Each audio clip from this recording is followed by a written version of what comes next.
Hello दोस्तों, आपका स्वागत है मेरे चैनल पर। आज हम शेयर मार्केट को बिल्कुल बेसिक से, जो कहीं पर भी शायद किसी ने नहीं करवाया, वो बिल्कुल बेसिक से करवाएंगे, जहाँ पे आप शेयर मार्केट की आपको पूरी नॉलेज मिल सके, कैसे क्या होता है, कैसे बाय सेल, सब कुछ आज क्लियर कर देंगे इसी वीडियो में। तो चलिए शुरू करते हैं। कुछ मैंने क्वेश्चन लिए जो लोगों के क्वेश्चन रहते हैं। सबसे पहला क्वेश्चन है कि आसपास के परिवार के लोगों से सुना। कई बार क्या होता है ना कि अपने शेयर मार्केट में लोगों से सुनते हैं कि है ना कि बुरा है, या फिर ये जुआ है, सट्टा है। लोग अपने पत्नी के गहने बेच देते हैं, या फिर घर परिवार की पूरी संपत्ति खर्च कर देते हैं, उड़ा देते हैं, जुआ समझते हैं। कुछ लोग एक दिन में करोड़पति बनना चाहते हैं। तो वो चीज़ बिल्कुल सही है जो आप लोगों ने सुना है, वो चीज़ लोग करते हैं। पर वो चीज़ होती है जब आप इंस्टेंट पैसा कमाते हो ना किसी चीज़ में, जब वो चीज़ होती है, वो चाहे शेयर मार्केट हो चाहे कुछ भी हो, वो सबके साथ है। बट शेयर मार्केट में आप इन्वेस्टिंग के जरिए काफ़ी बड़ा पैसा बना सकते हो। इसको अपन आगे की वीडियोस में भी समझेंगे कि कैसे शेयर मार्केट में इन्वेस्टिंग की जाती है, कैसे बड़े बड़े पोर्टफोलियो निर्माण किए जाते हैं, कैसे कोई 10,000 सैलरी कमाने वाला बंदा भी एक अच्छा करोड़पति बन सकता है। तो ये अपन आगे की वीडियो में समझेंगे कि कैसे शेयर मार्केट में इन्वेस्टिंग की जाती है। अभी अपन इन क्वेश्चनों को सोचते हैं कि और देखते हैं कि वाकई शेयर मार्केट में इतना पैसा बनता है। चलो आगे क्वेश्चन में बढ़ते हैं। क्या 18 से 20% रिटर्न मिल सकती है? देखो, आपने झुंझुनवाला का वो सुना होगा एक डायलॉग कि जो इंसान 18% रिटर्न अचीव कर लेता है, चाहे बिजनेस में हो चाहे किसी भी चीज में हो, वो एम्प्रर है। एम्प्रर का मतलब जो राजा है, वो जो 18% की जो रिटर्न है उसको अचीव कर ले। बट क्या अचीव हो सकती है? तो शेयर मार्केट में यस अचीव हो सकती है, क्योंकि यहाँ पे एक एक साल में पैसा 10 गुना भी हो जाता है, एक साल में 20 गुना भी हो जाता है, और एक साल में आधा भी रह जाता है। तो सब कुछ अचीवेबल है शेयर मार्केट में, ठीक है। तो ये कोई बड़ी बात नहीं है। थर्ड क्वेश्चन है कि शेयर मार्केट इज रिस्की। देखो, शेयर मार्केट इज रिस्की का मतलब होता है रिस्क किसके लिए। एक होता है ना कि एक इंसान होता है कि भाई साहब रिस्क मेरे लिए, मैं नया बंदा हूँ, 25-30 साल का बंदा हूँ, और मेरे को कोई कहे शेयर मार्केट रिस्क है, तो मैं कहूंगा कि मेरे लिए तो नहीं है, क्योंकि मेरे पास काफी लंबा समय है। बट वही 60 साल का 70 साल का आदमी सोचे कि यार शेयर मार्केट रिस्की है, तो वो बिल्कुल जेन्युइन बात है कि वहां जाके वो रिस्की हो जाता है। क्योंकि शेयर मार्केट में रिटर्न शॉर्ट टर्म में नहीं, लॉन्ग टर्म में बनाए जाते हैं।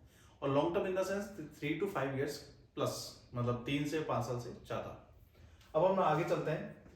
तो स्टॉक का पोर्टफोलियो क्या होता है? स्टॉक, जब अपन बंच ऑफ स्टॉक सेलेक्ट करते हैं, जैसे कई के होते हैं, जैसे आपने सुना होगा, काफी लोगों के सुनने में भी आया होगा कि इसने फलानी कंपनी में पैसे डाला तो इतना हो गया फलानी। तो वो एक स्टॉक की वजह से नहीं होता, वो 10, 15, 20, 25, 100 स्टॉक्स में पैसा डालते हैं, जब जाके उसमें से कोई एक कंपनी इतना अच्छा गेन कर जाती है।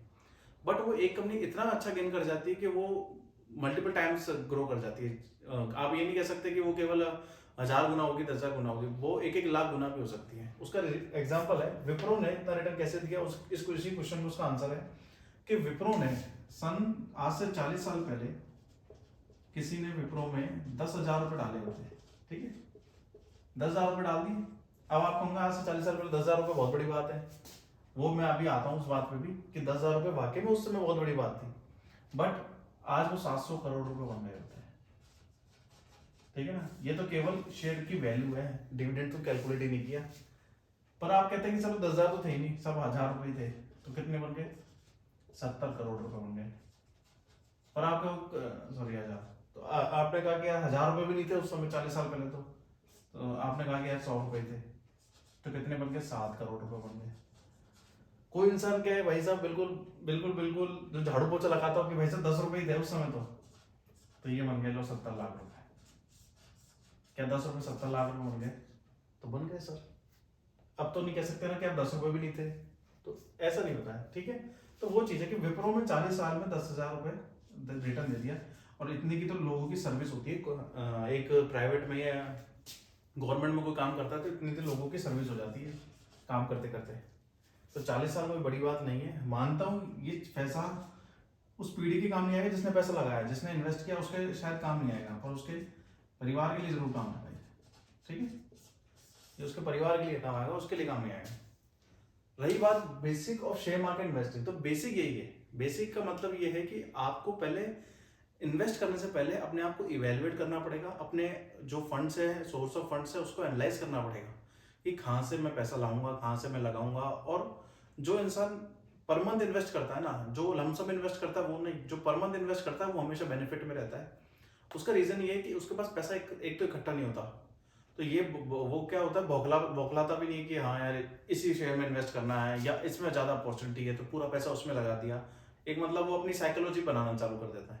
पर जिसका हर महीने आ रहा है, जैसे सैलरी के बेस पे या चाहे बिजनेस भी कर रहा है उस बेस पे भी, तो जो इंसान हर महीने इन्वेस्ट कर रहा है वो इसमें ज़्यादा सक्सेसफुल और ज़्यादा लॉन्ग समय तक रह पाएगा।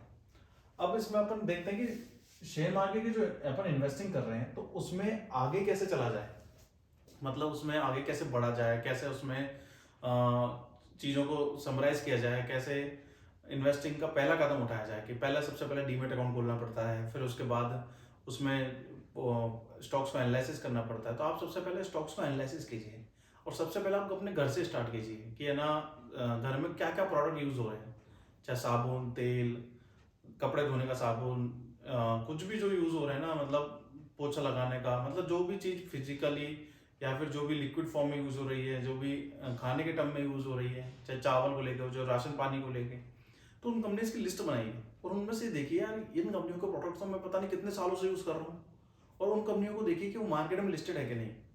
फिर ये देखिए कि यार जब से मैं इनको यूज़ कर रहा हूँ जब से वो कंपनी कितना बढ़ गई, आप ये ताज्जुब करोगे वो कंपनी 10,000 गुना से भी ऊपर हो चुकी होगी। और उनमें मैं नाम भी बता देता हूँ आपको, जिसमें होगा एक तो HUL होगा, ठीक है, एक तो उसमें HUL होगा और एक होगा उसमें ITC, ठीक है, KRBL भी है जो चावलों के लिए, वो अभी आई है। तो ये सब कॉमन कंपनीज है जो हर घर में है, ठीक है ना। अब जैसे कई लोग कहेंगे जैसे पतंजलि भी है, पर पतंजलि अभी भी लिस्ट हुई है कुछ टाइम पहले, तो 2-3 साल हुए हैं, ठीक है, बट वो उसने भी अच्छा रिटर्न दिया है। तो ये कंपनियां इतनी गुना अभी हो गई हैं। कहने का तात्पर्य यह है कि शेयर मार्केट जो रिस्की होता है ना, वो रिस्क खत्म हो चुकी है इस रिटर्न के सामने। उसका रीजन ये है कि मान लीजिए आपने 100 कंपनियों में इन्वेस्ट किया, 100 कंपनियों में आपने 100 रुपए डाले, कितने रुपए हो गए? 10,000 रुपए हो गए, ठीक है। बट मान लो 99 कंपनी डूब गई, 99 कंपनियों का पैसा क्या हो गया? जीरो हो गया सब, तो 99 रुपए डूब गए। 20 साल का डेटा बता रहा हूँ, 99 रुपए डूब गए, बस एक कंपनी चली और वो एक कंपनी का पैसा 1 लाख रुपए हो गया, ये लो, ठीक है। 20 साल में कितना रिटर्न मिला? 10 गुने का। पोर्टफोलियो पर रिटर्न निकालना है। तो ये चीज होती है कि इसलिए शेयर मार्केट रिस्क ओवरऑल खत्म हो जाती है अगर आप लॉन्ग टर्म इन्वेस्टिंग के साथ चलो तो। थैंक यू, धन्यवाद। इस चैनल में इतना ही, अब आगे की वीडियो आगे देखेंगे। Thank you.